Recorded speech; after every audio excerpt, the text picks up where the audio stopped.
8:29, Double M with you on a Tuesday morning. Time right now for our Pet Insider segment. Dan joins us from Paws and Claws on Lincoln Street in Rhinelander. And a good morning to you, my friend. A very chilly good morning to you, Mike. Man, we just happen to have this cold weather thing down, don't we? Yeah, it must. If it's 13 below wind chill, it must be Tuesday, right? It's time for Pet Insider.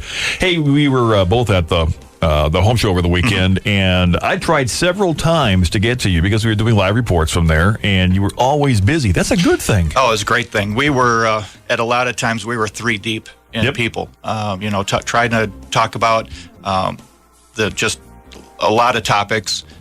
Some of the nice things that were said, though, were people that we've done grooming for, and they've made the switch to Paws and Claws, and they've been very happy. They're happy. Their pets look great, and the price and their experience were all very well received, so we're very happy about that. And a good show overall. Very good. Some of the other questions we had, one of the main topics of discussion we had with the visitors to our booth were the dog's weight and how this winter has packed some pounds on their dogs. And they were wanting to know how we can help, take that weight off. And, it's no doubt this winter has had an effect on the dog's activity level. Lack of exercise is a major reason for overweight to obese pets, but it still comes down to the food that people are feeding their pets. Most of the people that visited our booth whose dogs and cats were overweight, we're still feeding a plant-based type protein food that contained byproducts and fillers, though there were some that fed their dogs some better foods, but the main carbohydrate was potato. Now, these two types of foods can really pack pounds on a pet, especially in ones that are inactive due to the weather. Now, how can you tell if your pet's really getting kind of portly? Well, you can. There's a couple ways.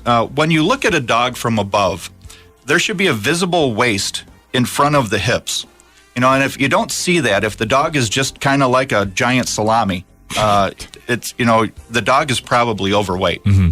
Another way you can tell is if you're holding your pet or you're petting your pet, if you can't easily feel the rib cage, they may be overweight also. Now, there are varying opinions on what the normal, quote-unquote, weight is for each breed.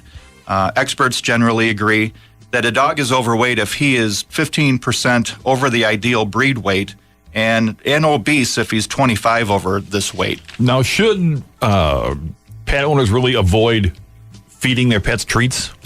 No, not necessarily. But they should be monitored. Treats are really useful tools for rewarding and training, so you don't want to get away from that. But they do have to be monitored, as the calories can add up.